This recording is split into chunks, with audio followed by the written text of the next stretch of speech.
Got to, man. Gotta bounce back. Shout out to my homie Keys, Xavier Keys, on the vocals on this. Okay. Honestly, they couldn't stop me if they wanted to. Gotta get up, go out and get it, and that's what I'm gonna do. I've been focused, I'm not hungry. Yo, I'm starving, dude. Grind mode with my team, we making these power moves. Honestly, they couldn't stop me if they wanted to. Gotta get up, go out and get it, and that's what I'm gonna do. I've been focused, I'm not hungry. Yo, I'm starving, dude. In grind mode with my team, we making these power moves. Cause I ain't got no time to be wasting with all this music I'm making. Man, I'm tired of being impatient, so I keep making these moves here with my crew. Vow to myself to always stay true, so I don't care what nobody else do. I know why. Like an erection, bumps in the road, but nah, I ain't stressing. I don't work out, but homie, I'm flexing. Every time I get on the beat and I bless it. Rise and shine, and I never let another come and stop my grind. Cause I grind all night at the gig, no lie. Then it's back in the booth for some overtime. Come on. Nope. Shout out to Miss Alma Ramos. Shout out to Miss B.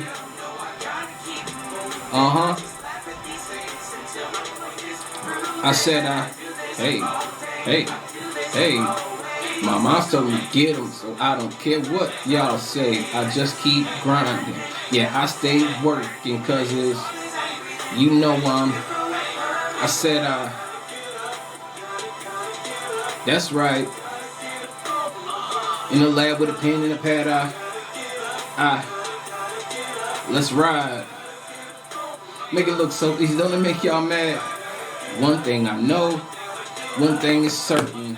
I can't stop, won't stop, cause me and my team stay working. One thing I know, one thing is certain. Can't stop, won't stop, on the grind, getting mine, I'm working. No sleep. Spit heat, killing these tracks, and I'm not gonna stop till I'm up on top where I'm supposed to be. Everywhere I go, I scream SP. We're more than a crew, we your family. Working trying to get a couple Grammys, G, have them sitting on top of the mantelpiece. Thank God. Go hard, they just mad cause I'm on my job. But where I'm from is to the ground to starve. Starving, I just can't do it. Not having it, unthinkable. So I turn in and stretch Armstrong, and now I can reach the unreachable. Let's go. Hey, trying to. Yo, I said I can't sit still. I just laugh at y'all haters. Cause, yeah. Hey, mom's told me, so why don't, let's go, I just keep, yeah, I stay, cause it's, you know, I said, that's right. In the lab with a pen and a pad, let's ride. Make it look so easy, doesn't it make you mad? One thing I know, one thing is certain. I can't stop, won't stop, cause me and my team stay working. One thing I know, one thing is certain. Can't stop, won't stop, on the grind, getting mine, I'm working. Don't ever let anybody tell you that you can't get what you want. Whatever you dreaming for, you get out there and you get it. You make it happen. Never mind the haters. Real spill. Cause all day, always, get 'em. Yes sir. I'm grinding. Stay working. Hey, I said that's right. In the lab with a pen and a pad, let's ride. Make it look so easy, don't it make you mad? One thing I know, one thing is certain. Can't stop, won't stop, cause me and my team stay working. One thing I know, one thing is certain. Can't stop, won't stop, on the grind, getting mine, I'm working. Gotta. Yes, sir. Love them. Rise and shine. Pour yourself a cup of coffee and tune in to Good Morning Aurora. News, weather, and really cool interviews. Monday through Friday from 8 to 9 a.m.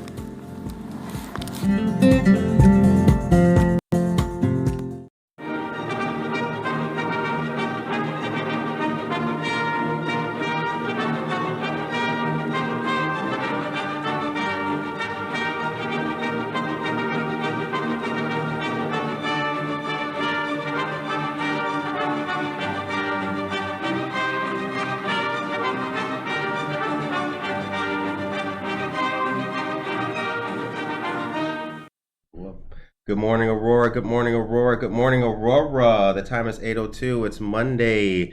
It's Memorial Day. You're listening to Good Morning, Aurora, the second largest city's first daily news podcast. William Miller III. Good morning to you, sir. See, that's for all of us. That's to let you know that we're here. We're blessed. Working hard on the holiday. Yes, we are. We are, because we care. The information does not stop. We have a special edition today. We have a special guest in the studio.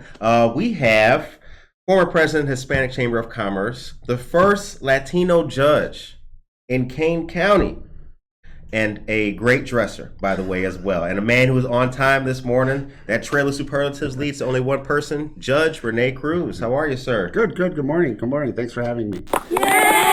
Kids love it. Monday, and the weather's nice. How's your weekend?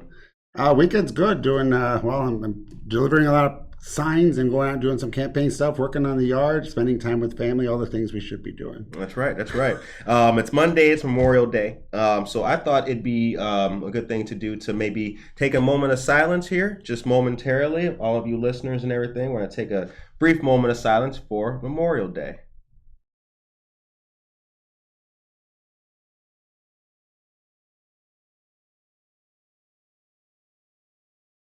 Sherry Melby, good morning to you. All right, so we've got some local news and stuff to talk about today. But before we get into that, I was talking to the judge, and we'll bring up some of the conversation we had. You were born in Panama. Correct. My father was a career soldier, retired as a sergeant major in the U.S. Army, but when my mom was pregnant with me and we were living in Fort Benning, Kentucky, they were living in Fort Benning, Kentucky. He went back to Vietnam for his second tour of duty. Wow. And so my mom went home to Panama so she could be surrounded by family, and that's where I ended up being born. And you were sharing some of the Panama stories of going down to get lobster and fish from the fishermen, man. Here we got to go to Sam's Club. It never tastes as good as it does fresh from the ocean. Right. So currently in Kane County, there's a lot of different initiatives that we've have seen over time. The WWW initiative is just one of them. Kane County State's Attorney is doing different things on forums, stopping elder abuse and fentanyl and things like that. Are you optimistic about Kane County and its services going forward for the people? Or should the people be optimistic rather? Sure. No, I think the people of Kane County should be incredibly optimistic about the direction that Kane County is taking through the judiciary, through law enforcement, just in general. You know, when the pandemic happened a couple of years ago, it forced us out of our comfort zone. Right. It forced all the leadership in the different departments to figure out, there wasn't a plan. So everyone had to double down on their efforts, right, basically. So let's figure out where what we do impacts you and vice versa. And then let's start seeing where we can eliminate some duplication of efforts. Let's start seeing where we can better processes. And we've got some great leadership at the different areas too, with Ms. Mosser, Sheriff Hain, our Chief Judge, Clinton Hull, the county board, everyone basically in the same room with the common goals and common purpose. And we've just seen a lot of progress, and I think there's a lot more to come. All right. And the pandemic, one of the things we saw with the pandemic was the introduction of virtual. Correct. Virtual proceedings and everything. That was really helpful. Yes. That was super helpful. That's no longer going on. We're in person now. No, it's a part of what we're going to be for the rest of our future. I think, so we're keeping that. I absolutely think we're all right. I'll share a story with you. I remember I was the presiding judge of the family division when it happened. Okay. So I'm the presiding judge. I got 5 courtrooms and 4 other judges that I kind of work with in that division. And when the word came down, we would have to close for a couple of weeks. Based on what we did, that did not make sense. There's no way we could eliminate the users of the system's access to us. So I went out and started learning what Zoom was. And we were supposed to be shut down for 2 weeks. Within a week, I started rewriting some of our local rules. Okay. And so that we could do the virtual court. I didn't have my own laptop, so I had to borrow my wife's laptop and started learning how to do it. And didn't have a Zoom license, so I, you get kicked off after 40 minutes. Yeah. But we started running court calls within a week, and we had people on, and you'd get that warning that you had 5 minutes left, and I tell everyone we're about to get kicked off, but we're going to sign back in. We're going to keep doing business. And we did that, and then every week, maybe 2 or 3 times a week, I'd be rewriting rules so we can improve the process and kind of recreate what would happen in person without actually having people physically there. And I can tell you why it's going to be a part of our future. One of the first hearings I had was just a 15-minute hearing with 2 individuals. So think about pre-pandemic, those individuals would have had to come into the courthouse. One was a police officer, and he was zooming in on his phone from the police department lobby because I could see all the signs of it. And the spouse was downtown Chicago, and you could see the skyline behind her in the windows. Pre-pandemic, we would have taken an officer off the street for half a day, and she would not have been able to come in and be in St. Charles and Chicago at the same time. So she would have lost a day of work. And that was the light bulb moment for me, was we now have the capability of just, we only need them for 15 minutes. So why not just be a 15-minute part of their day instead of having a consequence on the entire day? And that's where Zoom has now, I think, become a part of what we'll do for forever in the judiciary. Very efficient, yeah. Because plus sometimes it's not always the settling up the case per se that day. It could be a continuance, or something like that. So, wow. The majority of cases that come to court settle. The vast majority. Oh, okay. Correct. All right. So you might have these small hearings, but again, the access that we give, think about not having to travel now. Spend the money on gas. Correct. Family division, but now I'm in the criminal division, so some of the same things apply. You don't have to drive in. We know what gas costs right now, but you don't have to drive into the courthouse, right? You don't have to arrange for daycare necessarily. You don't have to miss a day's work to come in, or half a day. When I was an attorney practicing, some of these cases might take 8 or 10 court dates to resolve. Wow. And my clients would come to me after a few court dates and say, look, I get docked a quarter point, a half a point. I'm about to get a suspension because I'm missing too much because I have to go to court every month. Right now in my criminal courtrooms, I don't require individuals to appear if their attorney is going to be there on their behalf. Because it dawned on me right away within my first week in criminal court, why am I having a gentleman sit there knowing he's losing money because he can't work, watching his attorney waiting for their turn, and he's paying his attorney. So not only is he losing money, he's paying his attorney. So I changed the rules in my criminal courtroom and says, as long as your attorney is going to be here and you're in contact with them, I'd rather you be at work. I'd rather you doing something else productive. Let your attorney do the work for you. So I only need to see an individual once, and that's when the case resolves itself. That's awesome. We could have 10 court dates, but I only need to see them once. So we no longer have to make them take 9 days off of work to get their case resolved. It's because Kane County took that step that I was looking at the other counties and everything. Like Kendall County, I think, refused to go to virtual court. Or they, the last article I read from them was like, no, I think it's working fine, kind of thing. Yeah, there are some areas where they're more receptive to it than not. I think the benefits far outweigh, some of the challenges of not having people physically in the room. The benefits to the users. I mean, we're there for the users of the system. It's not about us. We're going to be there anyways. We're there to make sure that we're as accessible as possible and, don't add negative consequences to what usually is a negative experience for most. All right.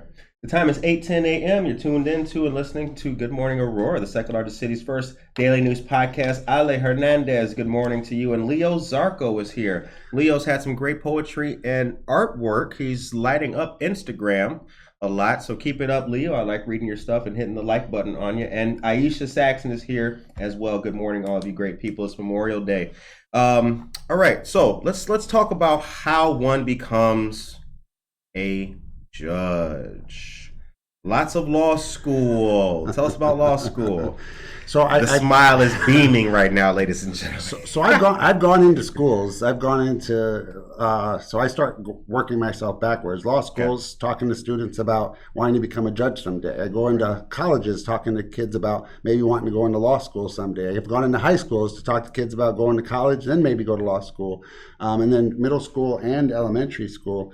And it adds up to 12 years to finish high school, 4 years of college, and then 3 years of law school. So it's 19 total years of education. Education is never a wasted effort. Ever. Right. But then you have to have a career as a lawyer that would be beneficial to becoming a judge. So I was an attorney here in Aurora for 17 years, general practice firm, mostly representing non-English speaking Hispanic community, any area of the law you can imagine. So I was a trial lawyer. So I was in court, trying cases in basically every area of the law. And then right around 2010, 2011, there was just the pulse of the community was, why don't we have someone that's Latino and as one of our judges? There were almost 40 judges, and the circuit was Kane, Kendall, and DeKalb counties. Almost 40 judges and no Hispanic representation. Now, when you say the pulse, I didn't mean to cut you off, but when you say the pulse, how were you able to measure that at that time? What was the scuttlebutt, as we say in the Navy? What was the talk? What was the, how was it feeling? Census numbers coming out, talking about what our demographics in our community was. Representation. We start seeing leaders in different areas come out that were elected here for the first time, saying, where else can we improve? Where else do we feel like we're not represented? Right. So that was the conversation.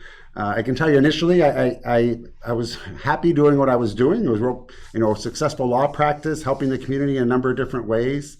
And so I wasn't looking to be that representative, but then you realize that the pool of candidates to pull from was not great. Very few Hispanic lawyers in the area, and so somebody had to step up and say, we need to break that door down. And eventually, I decided that I would start that process. It took about a year and a half of an application process, and then it was December of 2012 when I was appointed. All right.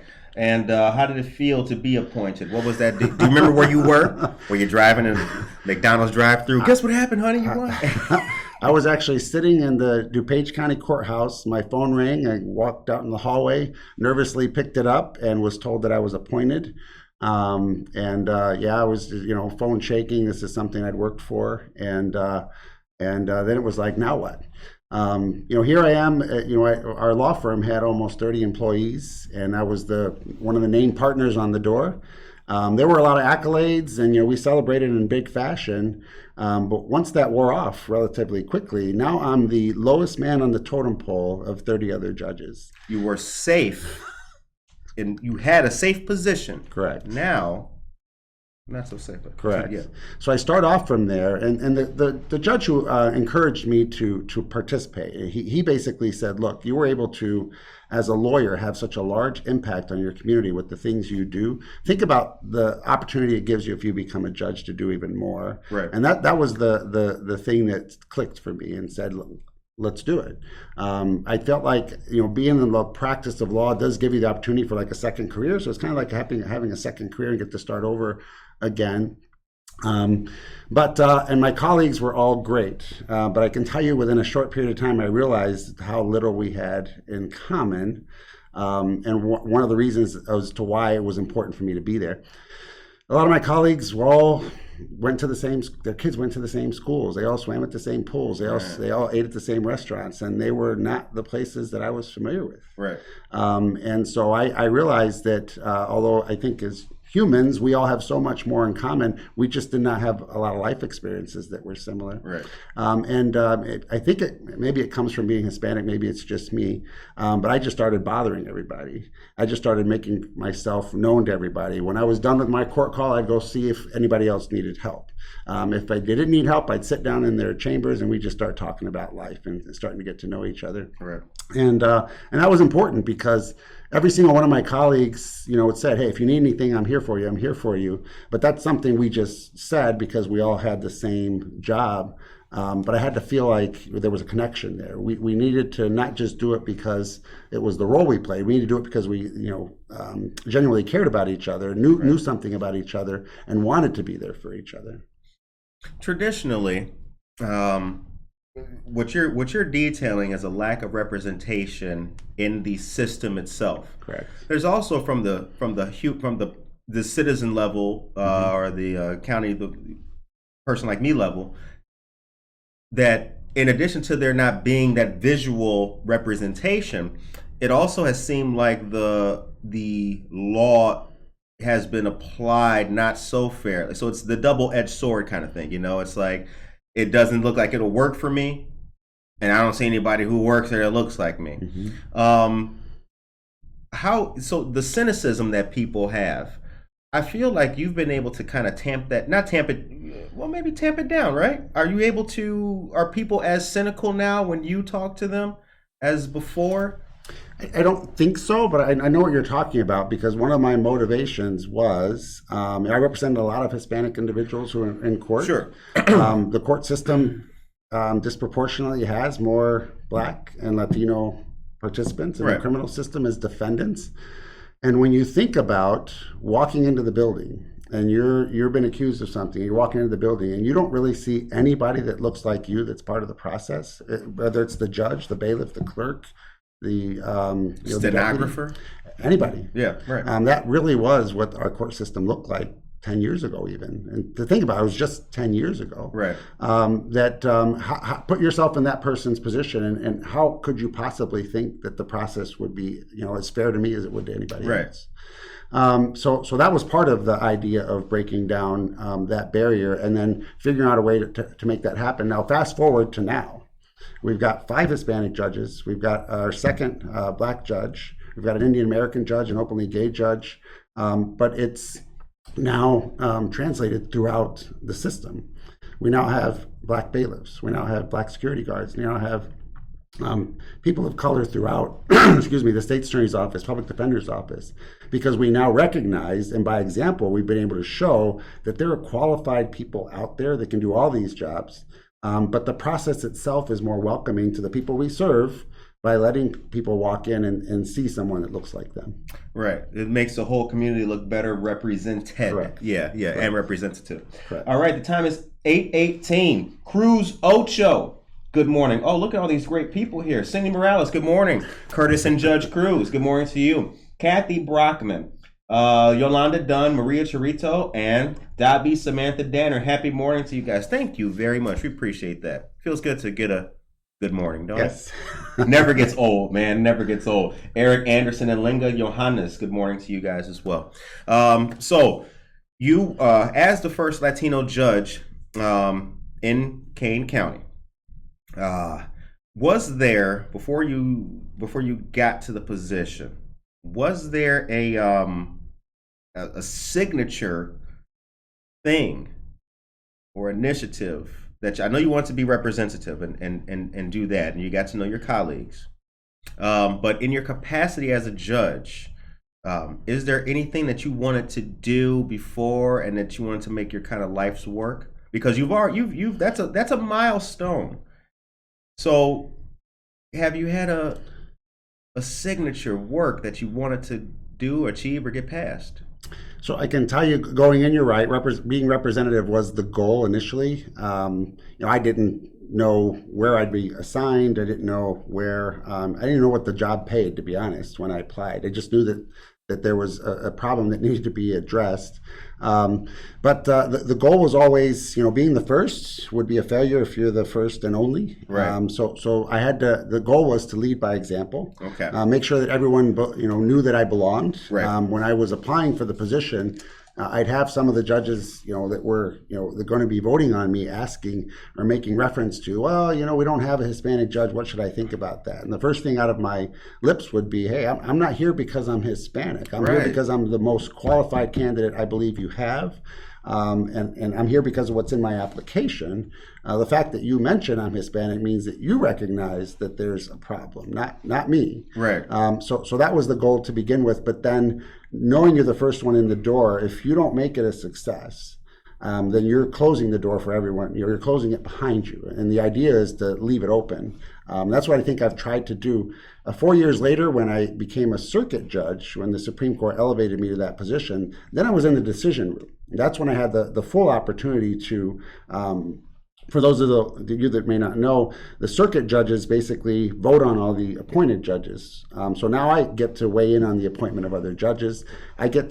Now I had to go out and convince some of these successful Latino and Black attorneys to do the same thing I had to be convinced of. Look at the good you've done in your community. Look at what you can do at a greater level if you become a judge, because I had to be talked out of leaving a lucrative practice to engage in that, and I had to talk them into it too.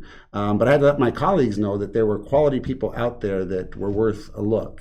One of the last judges we appointed, I'm actually the chair of the Judicial Nominating Committee for the Associates too. Okay. So I lead those discussions, but one of the last judges we appointed who was Hispanic, Julio Cesar Valdez Espinoza from Elgin, I just remember being in the room and he's a diverse candidate. I'm about quality first. And I remember when our initial vote came up, the other 5 in my committee all put him near the top of the list. I hadn't even said a word. And that was another like enlightening moment for me as to, we're now not just thinking about anything other than who's the good candidate, but it happened to be that Latino candidate rose to the top without me having to draw anyone's attention to it anymore. So the culture, the mindset had changed at that point. It's becoming how it should be. Correct. More fair. Correct. More equitable. Correct. Wow, congratulations, man. Thank you. You're doing a lot. All right, so the time is 8:22. Now, Judge, as I mentioned, I was going to take us to a commercial, and I'm going to mention early voting information, and I've got something for you guys, too. You guys know that Good Morning Aurora loves a good show. I've got some information on a good show that you guys can take part in as well.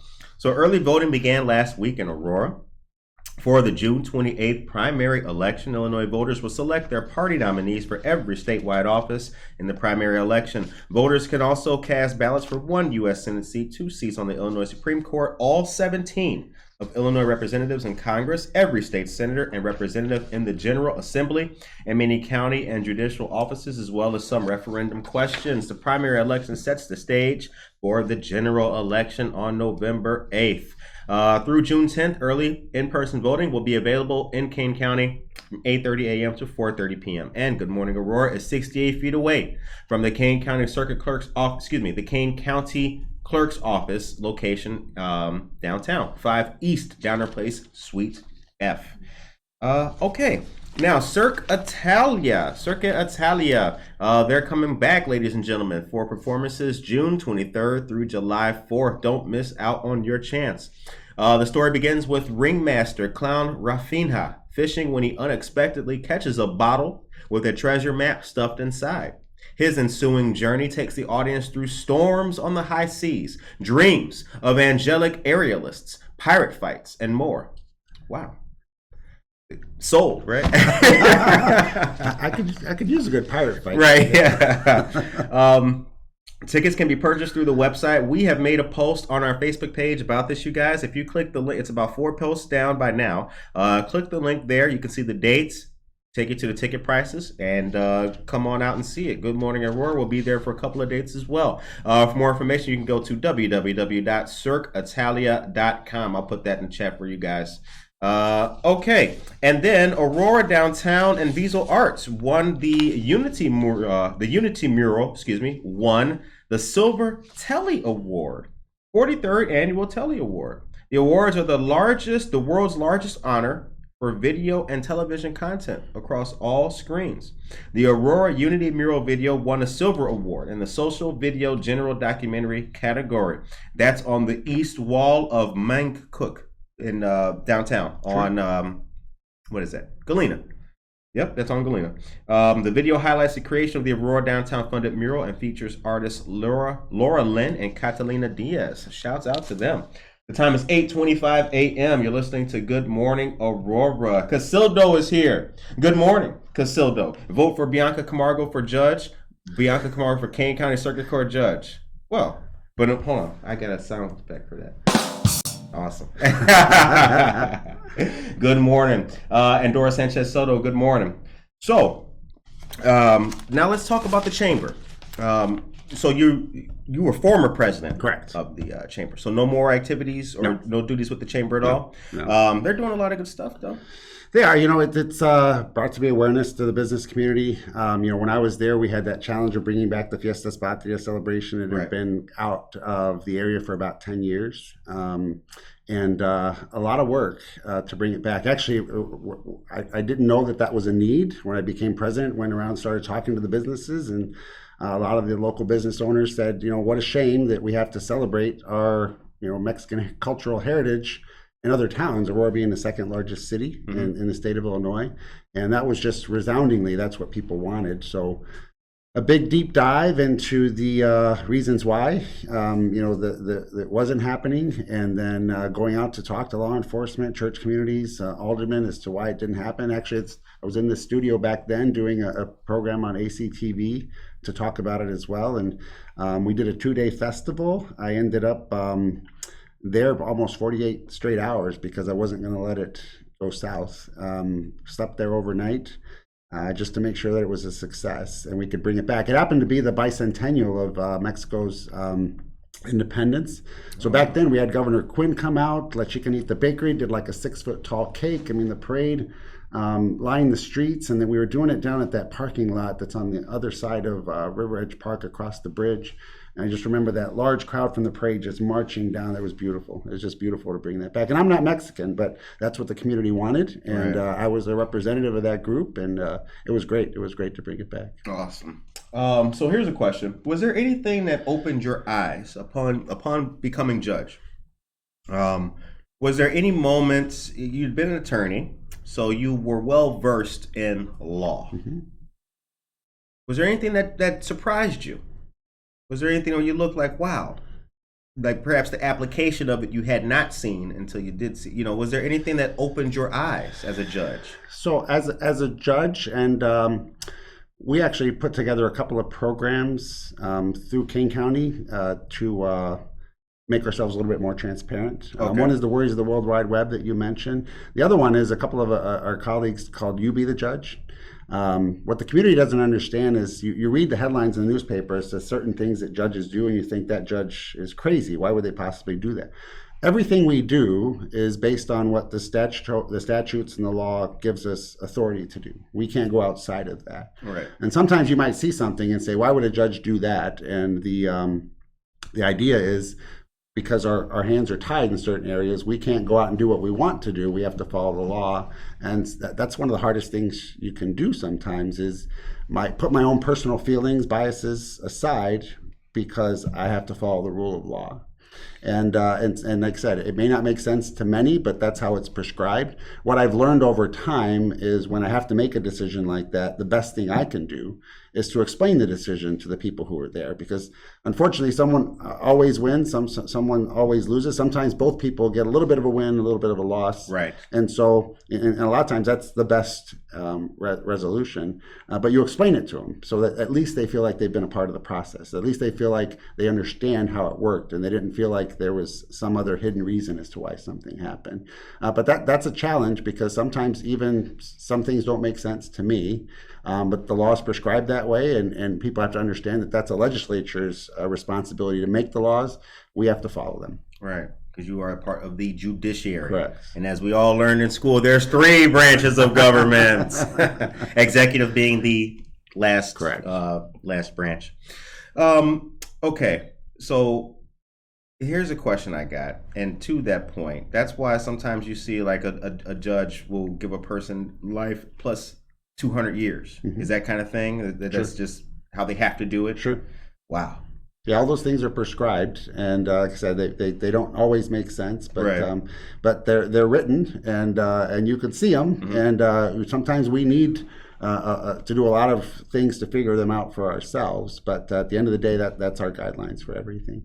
Now, one of the other things I would tell you that was a shocker to me is how isolating the job was. Isolating. Correct.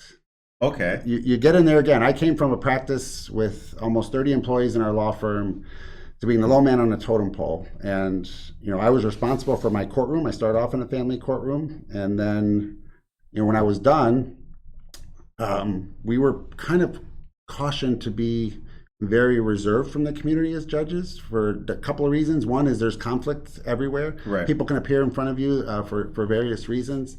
And then safety concerns potentially as well. And that was kind of a shocker to me because I was so involved in the community. And so for about 18 months or so, I did withdraw, kind of figure out where those conflicts might be. And then I felt like I was losing a part of myself because I really needed to be engaged. Right. And so I got back out there. But what I realized is that people don't know who their judges are.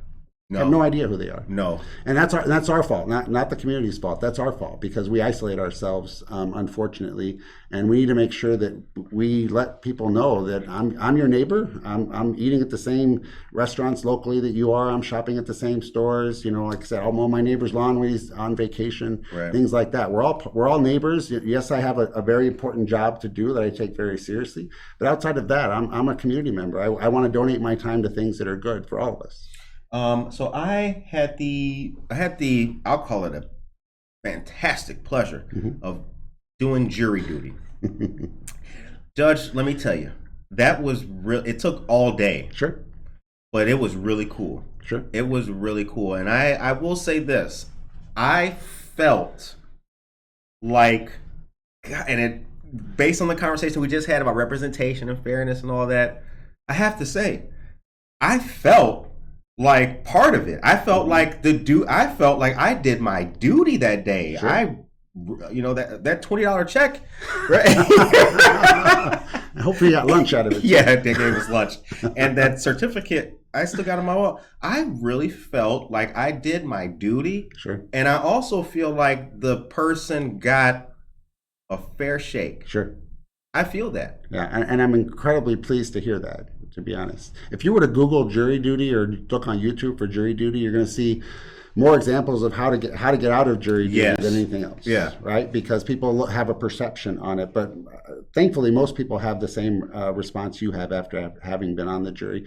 I think a lot of people don't realize that it could be you.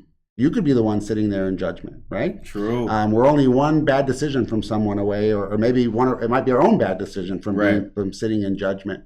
When I was an attorney, and I do jury trials as a judge, I preside over them. When I was an attorney and I would be helping select juries, one of the main questions I would ask a prospective juror was, if you were my client, would you want someone like yourself sitting in the chair passing judgment after you hear the facts? And I'd watch carefully, because that's what you want. You want someone to realize that could be me. That could have been me. But most people have the same experience. There are some pitfalls in terms of, our chairs might not be as comfortable as some people like. And no, it's just horrible. There's a lot of waiting. Yeah. Right. Because, what do people have to compare it to? Law and Order. On Law and Order, they can arrest, or a crime can happen, they'll investigate it, arrest someone, and the trial all happens within an hour. Yeah. Right? You get to the courthouse, it could be a day, an entire day, it could be a couple of days or longer. Yeah. So we have to actually let people know, put those thoughts about how it happens on TV aside, because we have certain things we have to do. And my job as the judge is to make sure that the trial is fair to both sides.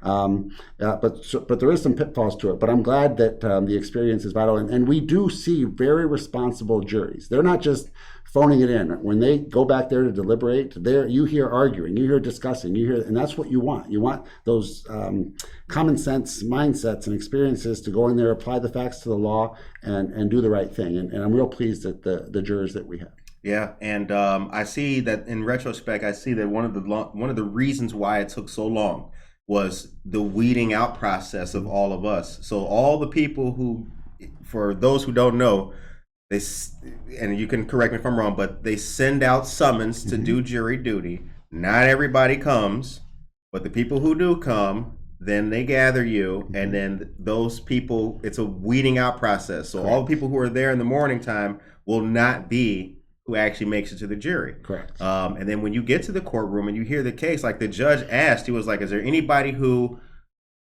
feels like they could not, I can't remember his words, but basically professionally adjudicate sitting here?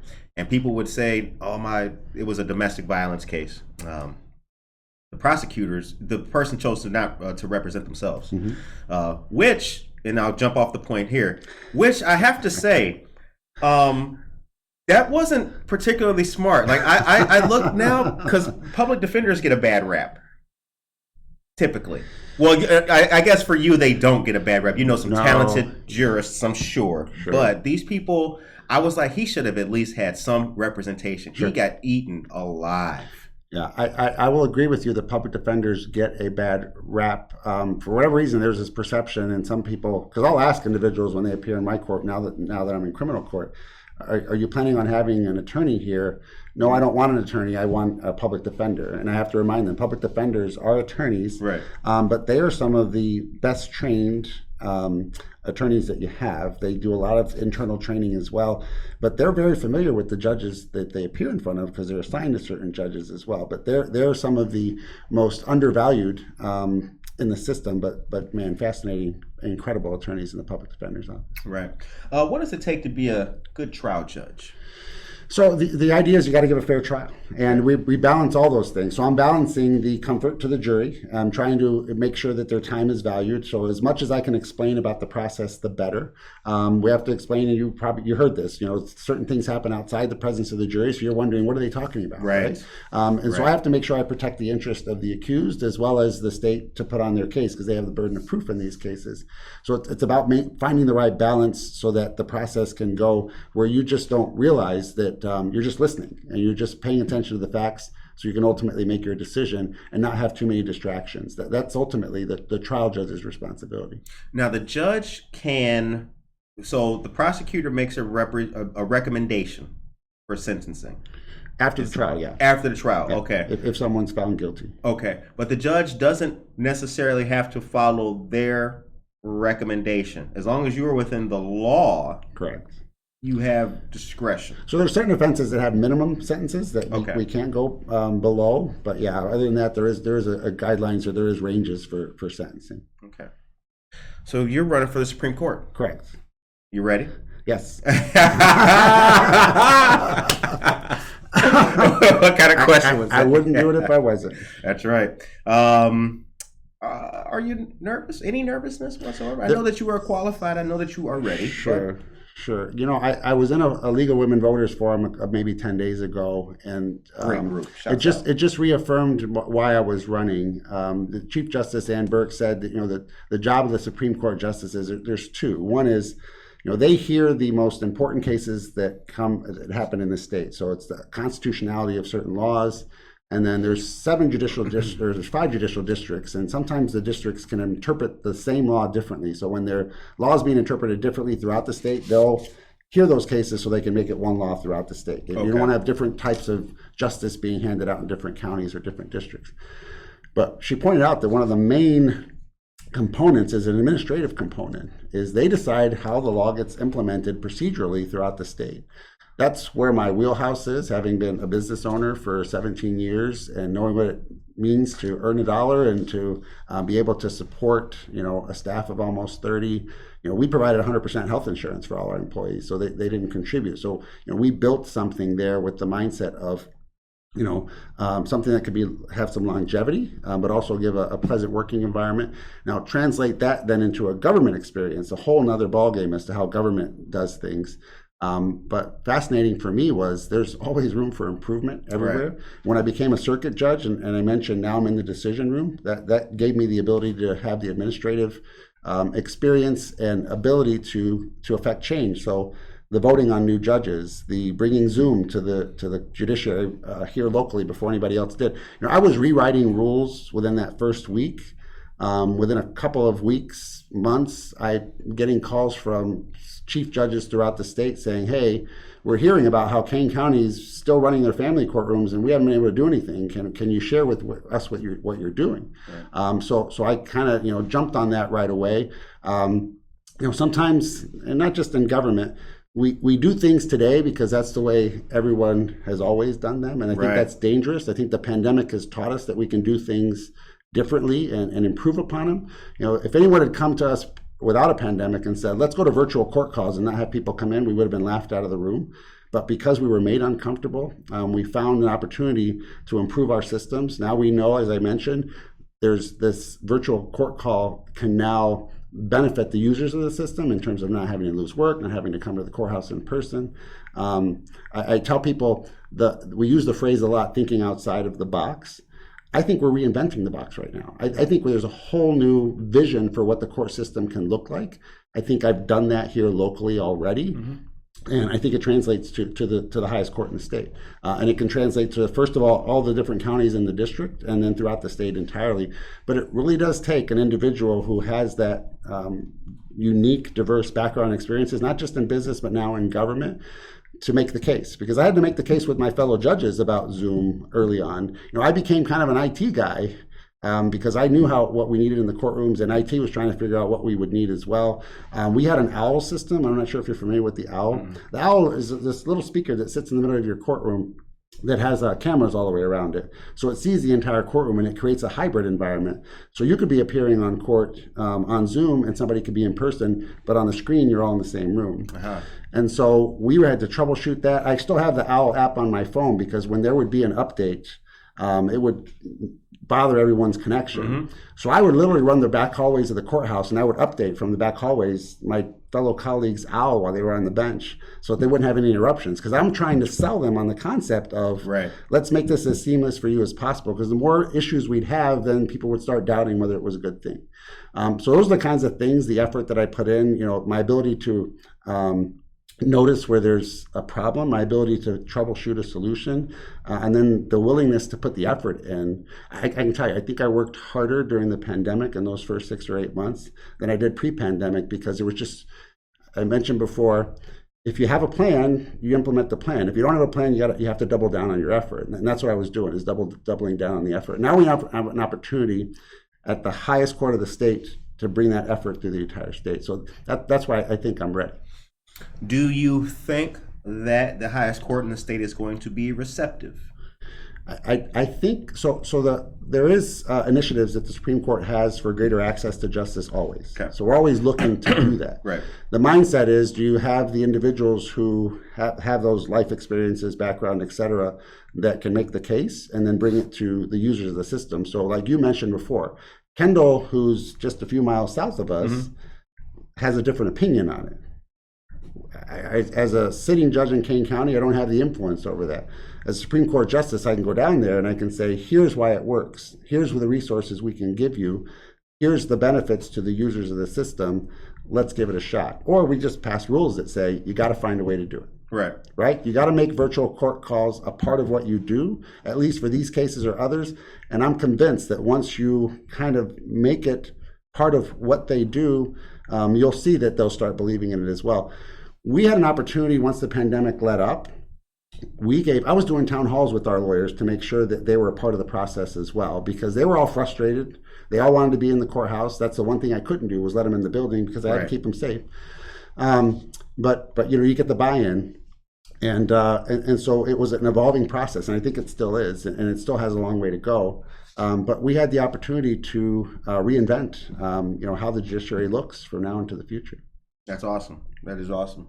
Yolanda Dunn, good morning. Leo Zarco says a lot of good information. Leo, that's what we do on this show, brother. We try to provide good information. Good morning to you, Victoria Halamaldonado. Memorial Day. Today, we honor and remember those who gave it all so that we can enjoy the rights, freedoms afforded to us by the U.S. Constitution, the laws that govern our country. Thank you very much for that, Casildo. Time is 8:44.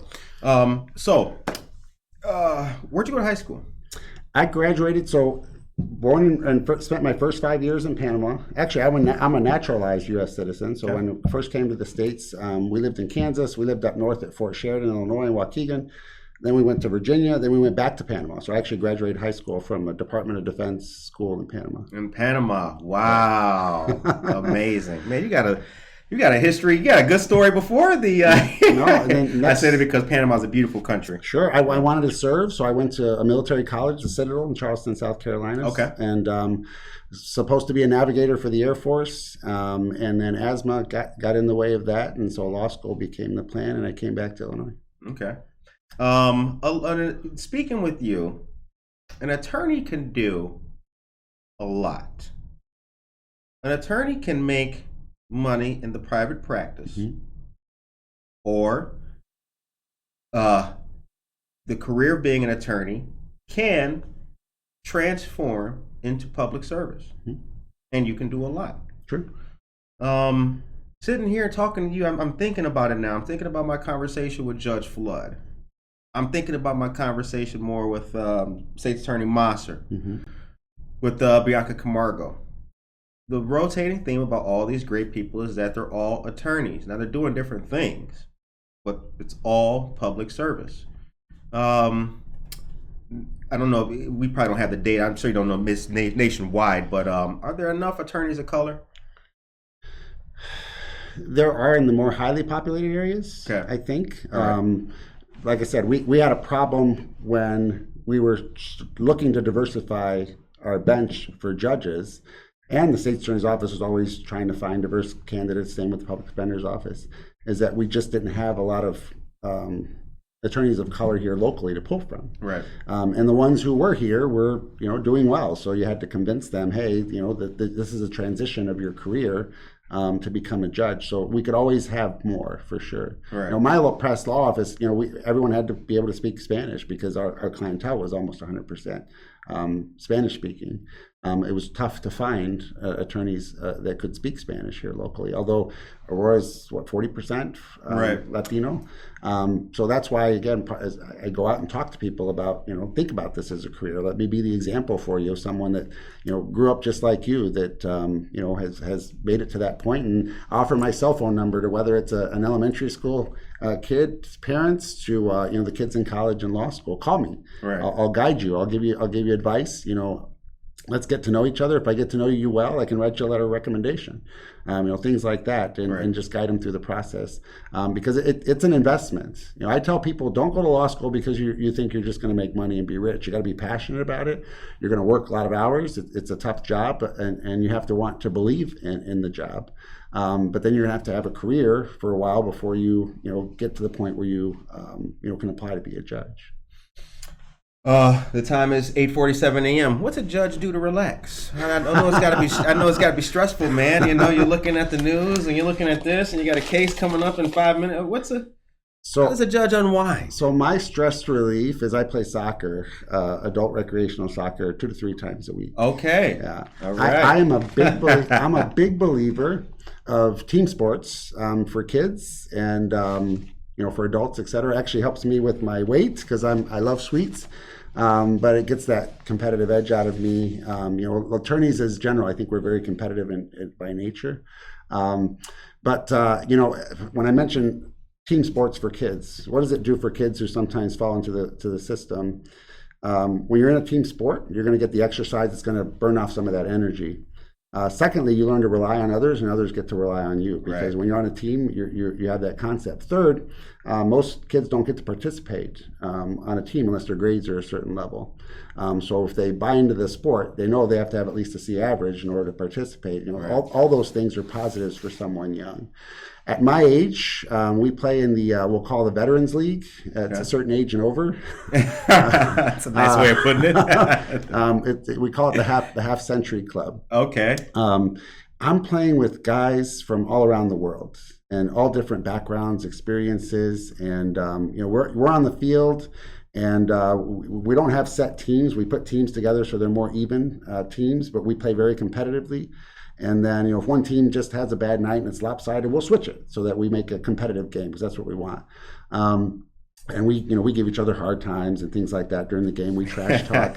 But at the end of the day, we're all there because we love a sport. Right. And we're all there because we love the competition. And, like I said, it's like a United Nations of individuals who from all these different backgrounds, and there's so much to learn from each other, from their life experiences. Absolutely. That it's great. We just did we can't fundraise as judges, but there's a couple of soccer players that have this sarcoidosis condition, and one of them put together a tournament. So we went and played in a tournament to help raise funds for them. But we're just there for each other, and the sport itself gives us the opportunity to do that for each other. Good morning to you, Rue. Good morning. I see you, my dear friend. I see you. And Maria Chirito, good morning to you guys. Okay. Time is 8:50. Aurora. So I've been conscious of the questions I'm asking, so it doesn't appear that your thumb is on the scale or anything. But sure. Aurora, we are still in a pandemic, but things have eased, as we see. Mm-hmm. So we'll call it things are opening back up. Are you optimistic about the way the city is going? You've got the restaurants coming. What do you think? We got more buildings and housing. How's Aurora look to you? So, having grown up in the military, and we moved every 3 years. I've lived now in Aurora since 1994. So that's almost 30 years. Mm-hmm. The interesting thing about being in the military is you never lived long enough to see anything develop. Like, you True. could see a sign saying, movie theater coming, and I never got to see it because we get shipped off to live somewhere else. Okay, yeah. So it's fascinating for me to live in one place and see the evolution of it. Okay. And all the things that are happening downtown are great. There is a lot of buzz about things. I think there's a good positive feel for Aurora, and credit to you for your show, and you bring out all the positivity, you give the news, and you're always celebrating things, and we should be celebrating all the positive things. Yep. There are times when I don't watch the news because it is too negative for me, and ultimately there are things that happen at the national level we don't have as much control over, but we have so much more control at the local level. Absolutely. That we should be invested, and that means in your local elected officials. It means in your community groups, nonprofits, things like that. And with this election coming up, one of the things I'm concerned about is we keep hearing low turnout, low turnout, low turnout. And if you don't vote, you lose the opportunity to complain. Absolutely. But you have such a huge impact at the local level with who you choose, whether it's judges, aldermen. Right now, because of the census, all of the different offices have to run. Our state legislative offices, federal offices, everyone has to run again. It's really important that people get out there and know their candidates and get involved, because it's going to have direct impacts on what happens here in Aurora too. Absolutely. The time is 8:52. All right. So, will you be watching the parade today? I think I might be in the parade. I don't really? have a group. I'm going to join maybe some friends to go out there. Okay. And be in it. Memorial Day. It's one of those. My dad's a veteran, thankfully. It's not lost on me that we met for the first time when I was 9 months old. He was serving, and he's told me the story about how he found out that I'd been born and had to spend the next 9 months in combat, wondering if we'd ever get to meet. So I'm always very conscious of the fact that he might not have come back. And so Memorial Day is the day we honor those who have given the ultimate sacrifice. If I could just briefly want to point out the families, we call them the Gold Star families, but the spouses, the children, the siblings, etc., of those individuals who lost their lives too. We should also remember them always. Right. I'm the youngest in our family. My mom was a strong mom, and she held the family together. When Dad had to leave, my dad had a bag. He was an infantryman, so he had a bag behind the front door, and if you woke up in the morning and the bag was gone, you knew that he left. All right. And so Mom was the one that was there and let you know that everything was going to be okay. She made life as normal as possible. But for those that have lost loved ones in combat, that have paid the ultimate price, we have to thank them too. Right. Because they've sacrificed, along with that individual, they've sacrificed for all of us as well. What's the story of Latinos in Illinois? So the story is this. Our numbers are high. We are a big part of the population. We need to make sure that we use that the numbers that we have to have a common voice. And we need to join with others. And unfortunately, right now, I hate to get political, we're at a point where we're pushing everything to the fringes, that I think we have so much more in common. And I think that real public opinion is somewhere more in the middle. That we have to learn how to get together with others for the good ideas, right, and not just for ideas that are our own, because it all comes down to compromise. It all comes down to nobody wants to do anything to hurt anybody else. I truly believe that. But we're caught up in this political rhetoric right now where it's just popular for some reason to just disagree. Right. And I think that's a dangerous thing. But we as Latinos, we should learn to have a unified voice and use it to benefit not only ourselves but others as well. Right. The time is 8:54. Well, this show takes great pains to be that platform for those unifying voices. Sure. Like, I've always felt that, despite the demographics or the different classes that people put themselves into, all of us have an alderman or an alder person. Correct. Everybody is going to feel the heat, so to speak, if the gas price goes up another $1. And that doesn't care about who you voted for. Correct. So I concur with your statement, man. We got to start taking we as a collective people, we got to start taking a better accountability of ourselves at a local level. We have to. The good stuff that's happened in the city didn't just happen by a wand being made. It was actual humans saying, you know what? Let's make this look better. Let's do this, and let's try, Marissa, I'm thinking about right now, like we're talking about, all this kind of stuff happening. Mary Foltz, good morning. I see you. You're right on point. Thank you very most. You said most. Yeah, my bad. See? Hold on. Let me hit the button for that. All right. Yeah, so unfortunately, over the last, during the pandemic, people have gotten in the same room to just complain right. and blame others for things rather than doing what we should be doing, is coming up with solutions together. Right. The time is 8:56. Man, I'm glad I met you. This was a great episode. Great episode, man. Yeah. I'm sitting next to a celebrity here. Same. I want to thank you for tuning in. Because you tune into the show. You've been tuning into the show for a long time, and I really appreciate it. I'm proud that this is the kind of show that folks like yourself and folks like Gabi, Samantha, Dana Rue's mom, and everybody can tune in. And also to plug it in, because we talked about it before the mic came on, we did serve together at Aurora Interfaith Food Pantry. That was a good day. That was the Veterans Pantry that day. So the whole purpose was to provide food to veterans and their families. Correct. That was my first time doing that. I've done it every year since they started. Vietnam, as you remember, was not a popular war. Right. My father has told me stories about the reception he received. Remember, he served two tours, so the reception he received. And over time, we've learned to thank individuals because there was overdue recognition for a lot of them. So it's always a pleasure to stand before someone and thank them for their service, and then give them a chance to share a little bit, because, man, there's some stories out there that individuals have, and sometimes they struggle with some of the experiences they've had. But there's so much to learn from individuals that have given in that way. Yeah. No, it is special, and that's one part of this show that I see. That's another famous history of our show here. I actually stood next to a man distributing food, and I did not know he was a judge. I did not know that. I'm there to work. I did not know that. That was awesome. So it's 8:58. The show ends on a thank you, Judge Cruz, Mary Foltz. Appreciate that. Thank you. Great episode. Maria Contreras, good morning to you. The show ends on a positive note. What is your message today for the people of Aurora? So my message is understand that we all, we should all be invested in our community. Right. We should all be invested in our combined success. I think truly everybody wants, nobody wants to hurt each other. Everyone wants what's best for everybody. Know your neighbors, get invested in your neighbors, get to know them, because we have more in common than we have different. And we should all be celebrating our differences, not complaining about it. Absolutely.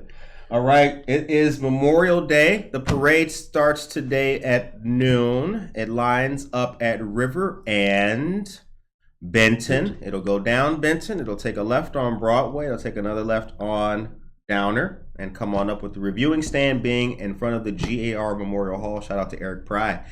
So go out there. Good Morning Aurora will be on the scene and be around and capturing some footage and saying hi to folks. And we'll be back here tomorrow as well. Thank you very much to Judge Cruz for coming on the show.